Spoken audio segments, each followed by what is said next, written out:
One thing I hear over and over again from people on this journey is, I'll start exercising once I lose the weight. I was one of them. But here is the truth. Movement is not optional. It is essential, not just for burning calories, but for protecting those muscles, supporting your metabolism, improving your mental health, and just setting yourself up for long-term success. And yet, so many people feel overwhelmed by the idea of exercise. Maybe you haven't worked out for years. Maybe your mobility is a struggle. Maybe the thought of walking into a gym fills you with dread. I know it did with me. But the good news is you do not need to become a bodybuilder or run a marathon.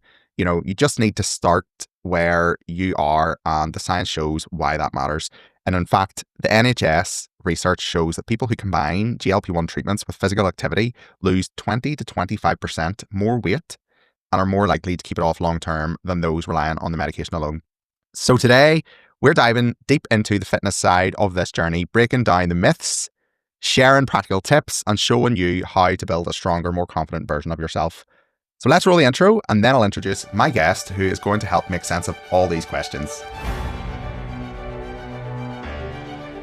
Welcome to This Is My Journey, the podcast where real people share real stories of transformation, resilience, and growth.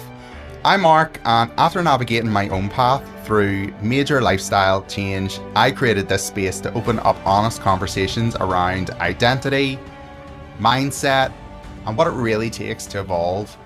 So along the way, we'll also hear from professionals, from pharmacists to psychologists and fitness experts who help us make sense of the science and support behind these journeys.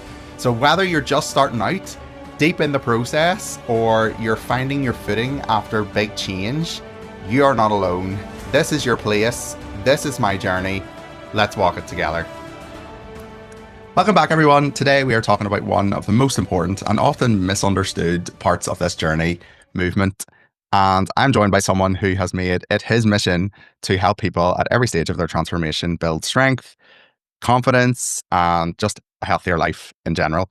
Mitch is a certified personal trainer and transformation coach with over a decade of experience helping people reclaim their health and fitness, and is one of the first coaches in the Future Fit GLP-1 support certification to help people in their fitness goals while on a GLP-1. So he is the founder of the Results Beyond the Jab, a specialist coaching program designed to support people on their GLP-1 therapy and beyond, from those just starting their movement journey to those rebuilding strength and confidence after significant weight loss.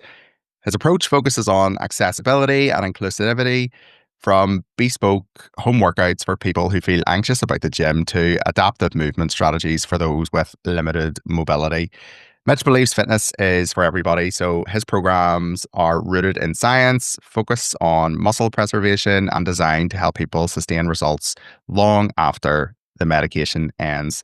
And what I love most about Mitch is his non-judgmental process over perfection philosophy, because this isn't about punishing your body, it's about learning to work with it. So Mitch, thank you so much for joining me today. It is an absolute pleasure to chat with you. Hello, Marc. Thanks very much for having me. I'm super excited for this conversation. Absolutely love your page, how well and how honestly you've documented your journey, and gained a great audience to therefore then help so many other people that are trying to do the same as you. So yeah, super excited for this conversation. Thank you so much. I really appreciate that. Yeah, I think what you're doing in this space is such an important part. And yeah, I'm absolutely thrilled to have you on this today. So do you want to maybe start just telling us a little about your journey with fitness and, how you came into this space and what sort of led you to create that Results Beyond the Jab program? Yeah, absolutely. I'd love to. So I always love sports. To start with, and I'm not the typical GLP-1 user. But I think that's one of the reasons why this conversation is very important. Also, I've always loved sports growing up, also loved science. So I went to uni and did sports science. I then went into a good opportunity come up. So I went into advertising, and we used to represent technology that didn't have a presence in London, help build it up and sell it.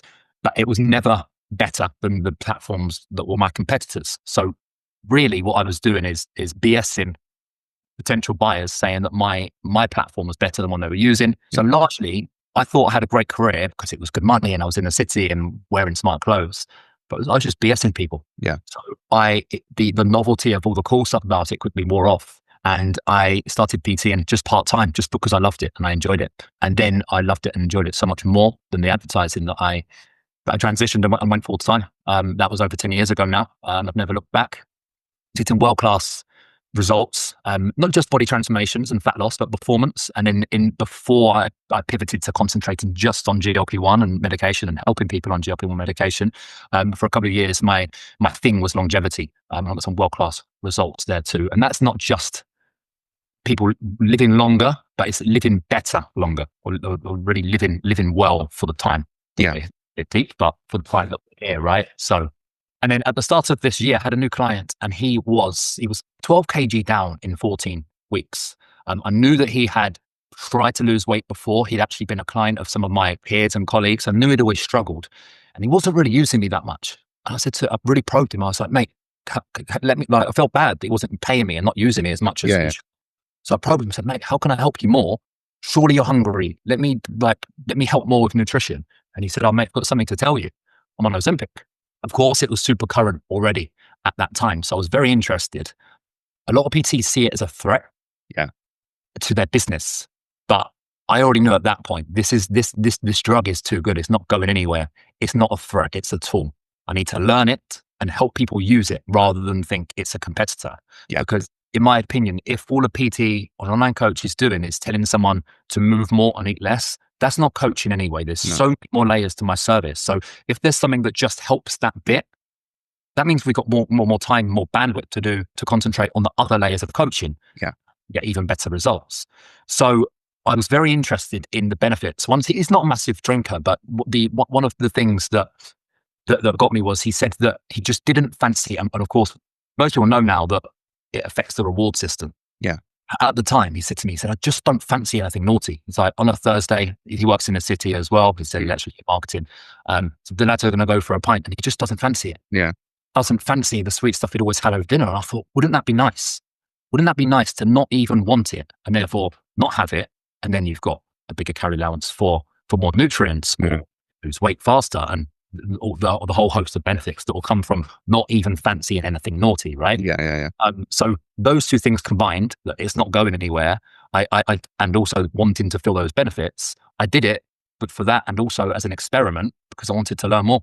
So what led me to create results beyond the jab is the first flag, I guess, was at that point he was 12 weeks in and he was already on 10 mg per week. Right. And it just sounded a lot to me. So I started asking him questions, and he said that they always encouraged him to do more each time. And I said, but what was it working? It was 2.5 working. He said, yeah, I was losing weight and I wasn't hungry, but I could eat. And he was always encouraged to. And I thought, that's weird. Why would they want to give more? But at the time, the price was very, very similar, right? 10 mg versus 2.5, even though it's 4 times more actual medication. Yeah. It's a tiny bit more expensive. And I was thinking, well, they're not trying to get more money then. So what's going on here? Maybe that's a whole new conversation. Yeah. Some sort of conspiracy.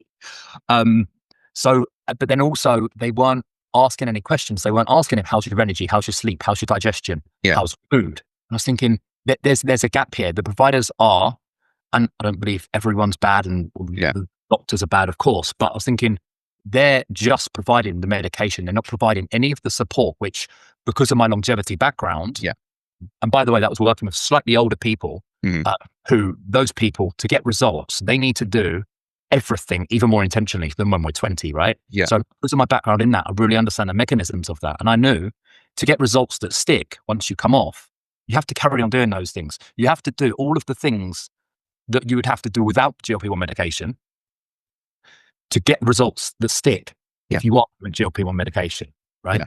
So that's what made me want to create a program that helps people that are on GLP-1 and then want to come off GLP-1, because I don't think anyone wants to be on it forever, especially the price increase. Yeah. Now that's when my baby was born.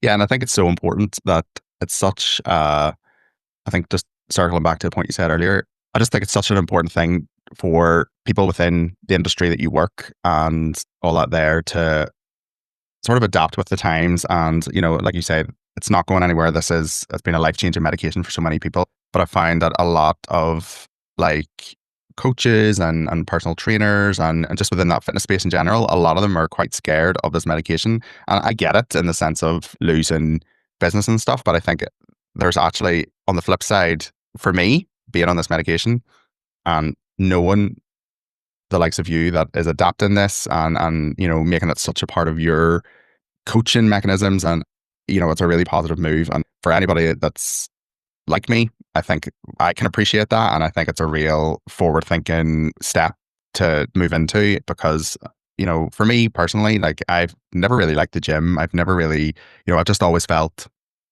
and I know we've had conversations about this in the past, but like I've just always felt judged going into the gym and things like that. And I think for somebody like you that is coming out with this and understands almost how I'm feeling about the situation of going to the gym and being obese and being on this medication, you know, I find that, and I know so many other people will find that really refreshing, and so happy to tell people about this because I think it's such an important part of the journey. So obviously we know how important movement is and being on this journey, and for me definitely, and you know, I know this is the doctor saying stuff. It's not a quick fix. It's, you have to work on everything. You have to work on, you know, your nutrition, your healthy eating, and exercise, as well as doing that with the jab, because it all works alongside each other.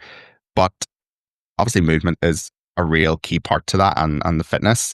So, you know, we know that exercise does play such an important part beyond just burning them calories. And there is a lot of talk about muscle loss on this journey and things like that. And obviously that is why exercise is so important.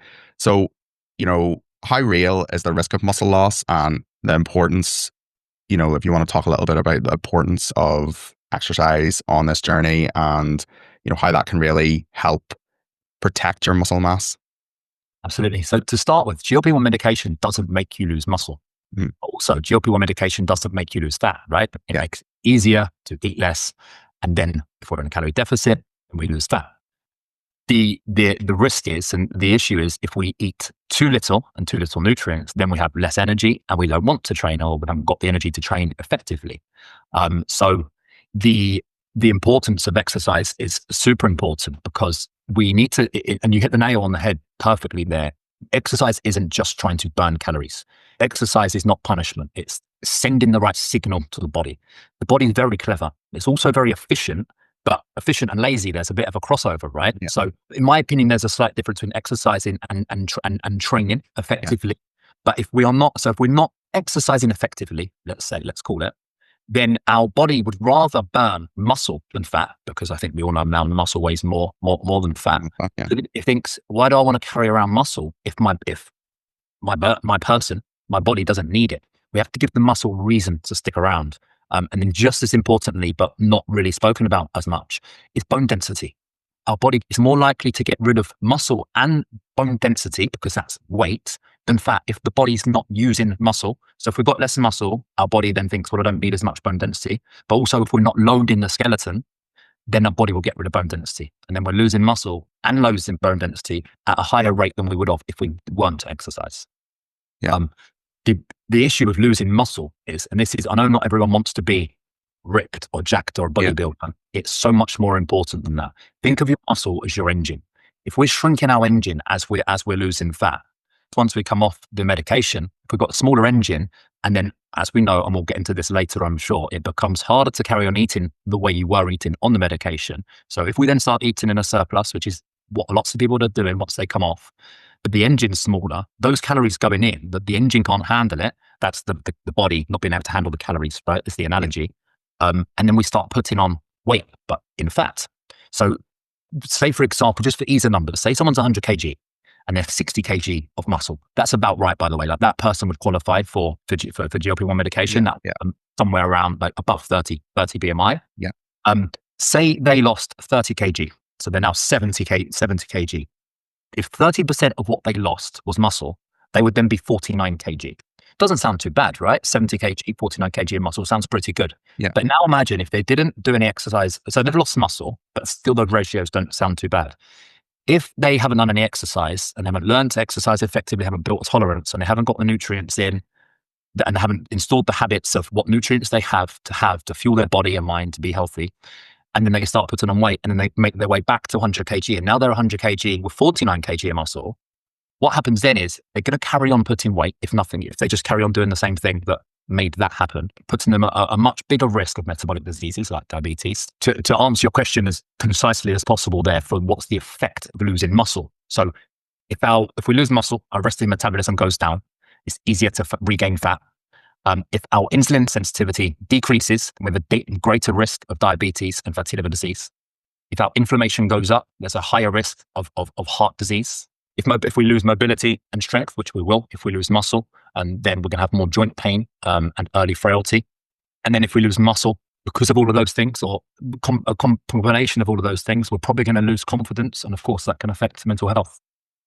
That's so interesting hearing you say and talk about all that. It's because of where I am at this point in my own journey. Kind of wish this sort of conversation was available a year ago when I had started my medication, because I think I maybe would have had a different mindset. And don't get me wrong, I still exercise and stuff and all that there, but I think it's something, maintaining muscle was in my forefront. I was taking protein and things like that, but a lot of what I was doing was walking and things, and I had a lot of visceral fat around my organs and issues with liver and all that, and obviously I've been able to combat all that. But I think for anybody that is starting their journey, that's all really, really interesting what you're saying there, and will help sort of frame people in their journeys and think about it slightly different starting their journeys. So for somebody maybe who hasn't exercised in years, so that was definitely me, struggles maybe with mobility. I get these questions all the time on social media, on just DMs, all that stuff. People are just, scared of where is the best place to start doing this type of stuff while you're on this medication, because obviously, like we've said, you need to be exercising more while you're on this. So, where is the best place to start? So if you've not exercised for years and you're struggling with strength and mobility and maybe the confidence to go to the gym, you don't even have to go to the gym. Yeah. The positive of being where that person is how we grow muscle and how we get stronger is we have to stimulate it more than we have done recently. So if you did no exercise last week, it's quite easy to beat 0, right? Yeah. So if you don't know how to use machines and not confident enough yet to go to the gym, and mobility, then literally you can start at home. And of course, we've discussed this. We are going to be releasing a free home program for people to follow. It'll be ready by the time this comes out. So it will all be done at home. We will do a complete body weight one, and everything will have regressions. I understand not everyone can just do push-ups. So there'll be regressions to push-ups. Not everyone can do lunges. There'll be regression to lunges where there's support there. So at home is absolutely fine and will work for you, especially if you follow our free program. That's amazing. I think there's definitely something I'll be checking out. Everybody loves something free, and maybe for anybody that enjoys doing that sort of stuff, and they work that out, obviously they can touch base with you again, maybe to progress that even further. For me, definitely many people, like I say, me included, intimidation is probably, for me, not a strong enough word, but a lot of people are intimidated by gyms, and they believe they need to buy this expensive equipment. Have you any tips, like in terms of like some simple ways to just build strength and movement at home? I know you've just talked about that free resource that you're going to put out, which everybody will be able to go and grab. But is there anything you could any little tips you can give us here on this? Yeah, absolutely. You don't need to go and buy a home gym and dumbbells and proper equipment. Especially if you're not currently doing anything, you can progress with little equipment, and that cost-effective equipment too. So resistance bands, and I'll add this into the program. You can get resistance bands on Amazon. Maybe we'll chuck a link in for the best ones. Yeah. That we just need to stimulate the muscle more than it's been stimulated before. So some resistance bands on the door frame and pushing them in like this. That is going to build that. It'll be under 20 quid. Our resource is going to be free and will make people stronger, and it will preserve muscle on the GLP-1 medication journey. I think from our conversations and things we've had, I know people haven't been privy to them, but I think, I know you've really reassured me in our conversations about you could get results quite quickly just if you haven't done these types of exercises before. And I think you have definitely reassured me in terms of, my abilities and things like that. And I know we're going to talk more about all that, but definitely I want to focus on doing a lot more of the actual muscle training stuff and all that there, because although I have maintained my muscle on my journey, it's definitely something I want to work on now that I'm at goal weight. So what are those mistakes that you see day in day that people make when adding exercise into their journey, and how can they avoid making them mistakes? Because let's face it, we hear stories all the time. I'm sure you see it daily. You go into the gym and the amount of people that are doing the wrong exercises or doing them the wrong way, and they actually don't know how to train their body and stuff. So yeah, what are those real common mistakes? So before we get into the form and the technique of stuff, I think the biggest mistake that people are making at the moment, people on the GLP-1 journeys, is being unrealistic with two things that are connected. Being unrealistic with their plan and their program, and because they think that's what they need to do. So if we go back to the previous question, you need to do a bit more than last week to get stronger, and if the nutrients and the sleep and the recovery is there, to even grow muscle. So if you're someone that's full-time job and a family and you're not training, planning to go to the gym next week 4 times probably isn't going to happen, right? When it's Tuesday or Wednesday and they still haven't got one, they're like, oh, well, this week's effed now, right? So I'll start again next week. Don't need to go to the gym 4 times. Don't even need to do 4 home workouts. If you're doing nothing, 3 full body workouts, which will be on our program, is enough. So thinking they need to do more than they do and planning on making an unrealistic plan is the first biggest mistake, because the most important thing before, technique and form is always important. It's like my background is biomechanics. I'm a body mechanics nerd. But even before that, you have to get into the gym consistently before you think about, is the movement correct, right? So yeah, I think the biggest mistake that's actually holding people back is that thinking they need to do more than they actually do, and planning to do more than they do, and then feeling like they're failing. No, definitely. I think anybody that thinks, I know for me personally, and that's all I can relate to, but if I was to go to the gym, I feel like I have to be doing every single set of weights that's there, and do you know what I mean? And I know we haven't spoken about this and you've just mentioned it there, but yeah, I think that's been the biggest revelation for me, that, you could probably get good results just by a number of different routines or exercises. And super excited to get hold of this program that you're doing. But yeah. So how do you approach movement for people who are, say, for example, disabled or recovering from injury, or just simply find exercise physically challenging at first? That's a great question. And I love this question because I think it's so much more simple than people believe. It's focused on what you can do, not what you can't do. And that's quite a good, love that mantra for life anyway. Right? If someone's got a shoulder problem, doesn't mean you can't do some squats and some lunges. Someone's got a knee problem, doesn't mean you can't go and do some chest and back, or even upper body movements, which again will be included in the program at home. So yeah, just because there's stuff you can't do, it doesn't mean you can't do anything at all. If there are any disabled people listening to this and they think, well, those examples don't fit me because I've got a bad shoulder and or like I had a client that lost his arm in an accident before. We made a program for him, completely lost the whole limb.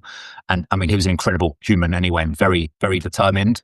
But we had him doing the sled pulls and sled pushes. We just adapted it. So I love that stuff. And I genuinely love to help people. So if there's anyone disabled that's watching this thinking those examples I gave don't work for them, reach out to me and I'll be happy to help you. I think it's human nature. Just think, I can't do that. I think that's the way we're built as human beings. But I think there's so much more out there that you can do to help yourself regardless of your situation and all that there. And I do get a lot of questions that way. So like you've just said there, if anybody is listening that does struggle with all that stuff, definitely reach out to you, because, I know I've learned a lot from you. So I'm sure you can help them people as well. So how does building muscle change that long-term picture for us? So not just weight loss, but for overall health and energy and just aging in general.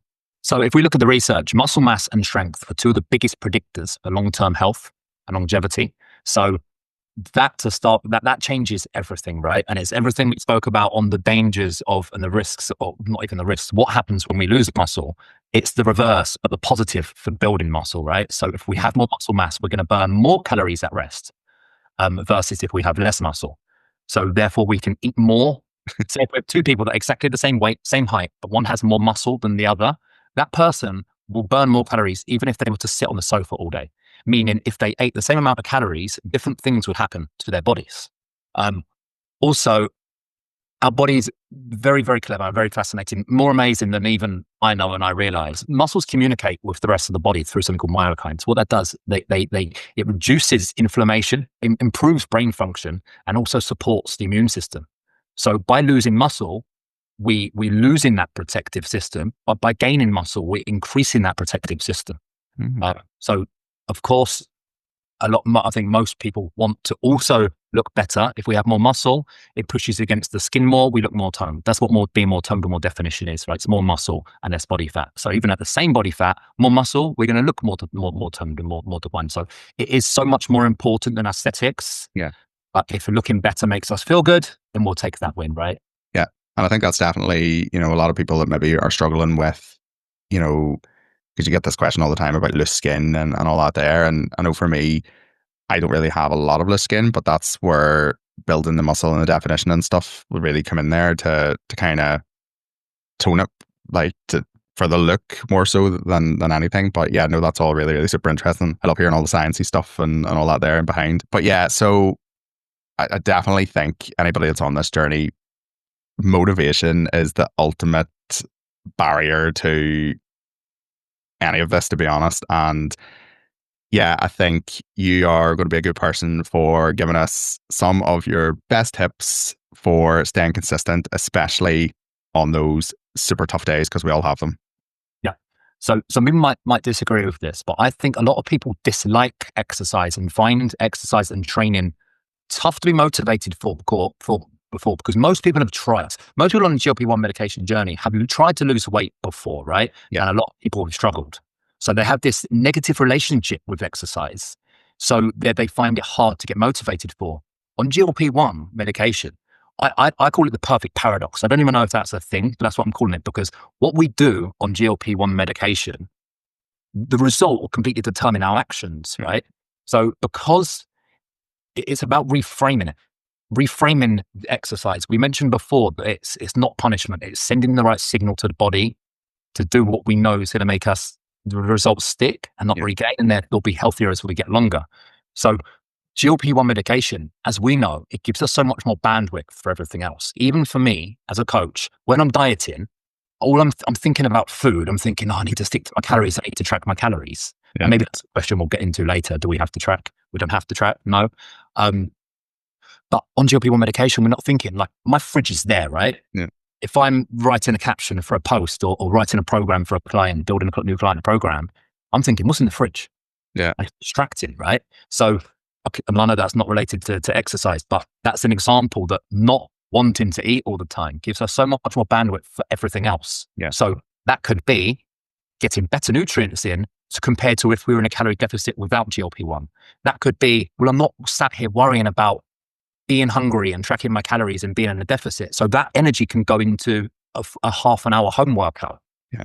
So yeah, I think reframing, like this is an amazing tool that we've only just got access to in the last couple of years, right? So use it as that. Use it as a tool to work on other things, not still connect exercise and motivation to the relationship that people have always had with it. Yeah, you hit the nail on the head there with, for me, that silence that I get being on that medication and not thinking about food 24/7. Because I would have got up. I used to talk to a girl that I used to work with, and I would have went into work, and the two of us would have literally in the morning time be talking about what we were having for lunch, and then at lunchtime we were talking about what we're having for dinner, or maybe what we're going to have for dinner the next day. Being on this medication and not having them constant thoughts of food and talking about food, and that silence definitely has allowed me to focus a lot more on the things that actually mattered in terms of like the exercise and the healthy, and actually be able to eat healthily. I think that's a great point there that you made. For anybody that's wanting to get started in looking at exercise while they're on this journey and stuff, things that I will need as a man and things that a woman will need as a woman, obviously our bodies are very, very different. So is there anything people should really take into consideration when starting exercising? Like what are them differences really that men and women sort of need to think about? I love that you've asked that question, bud, because this is something that I've not seen anyone talk about this. And especially the providers aren't talking about this, which kind of frustrates me. So yes, there is a difference between how men and women should approach this.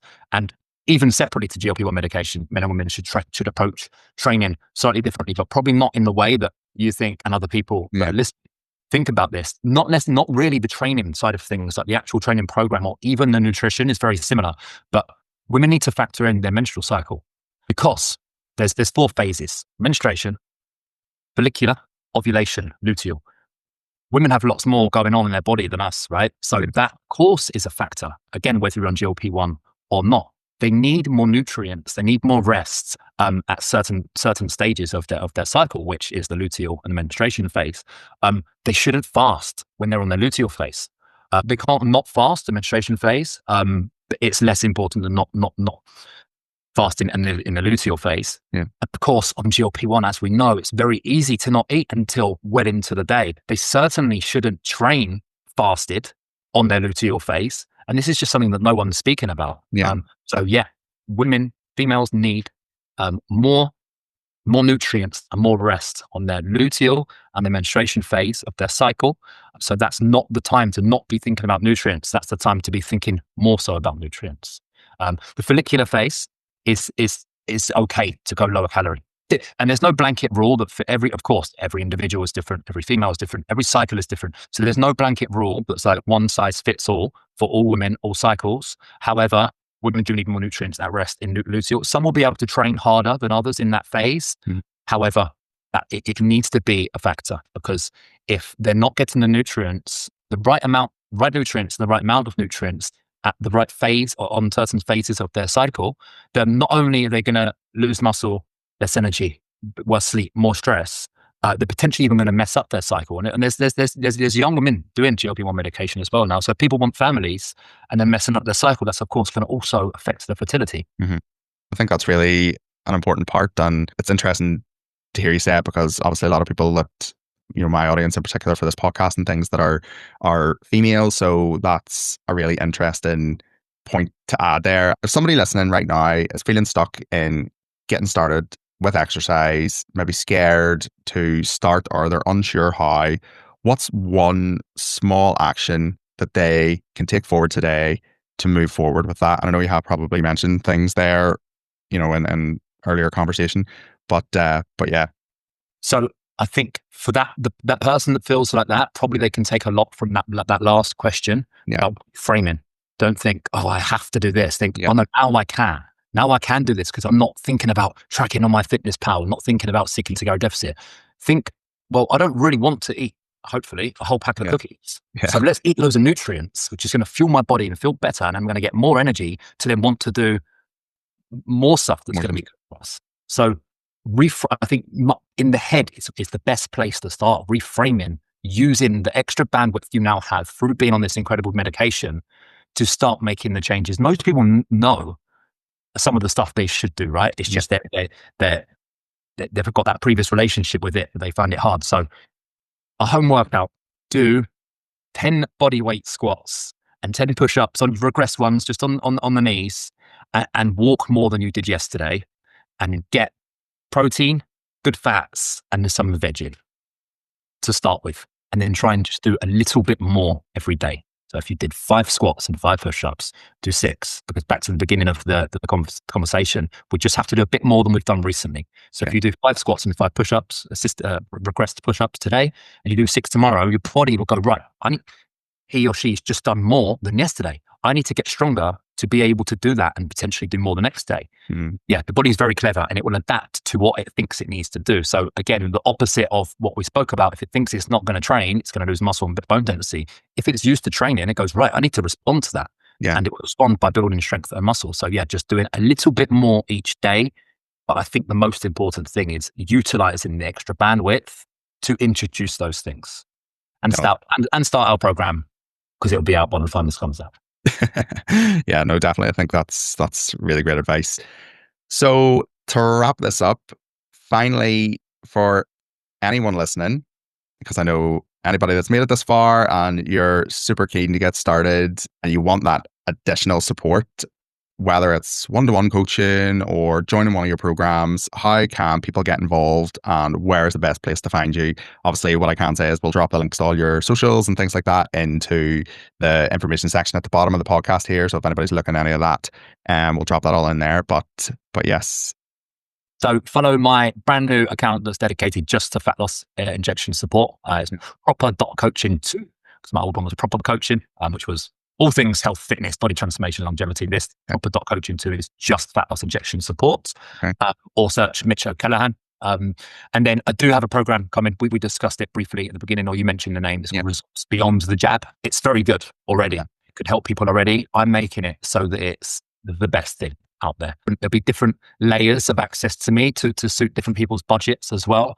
I'm going to do it on school. So there's videos of absolutely everything. So everything we've spoken about today, in more detail, like what I just mentioned there, get your protein and get your fats in, get your fiber in. There'll be how much why that's important. And then if you're on the on the one-to-one coaching side of things, you'll get a full plan for all of that stuff as well. But it's not actually ready yet. So I won't try and sell it any more than that, but just follow along and learn to start with. And then, that'll be ready in the next couple of weeks. And of course, if anyone's interested, just reach out and ask for more information.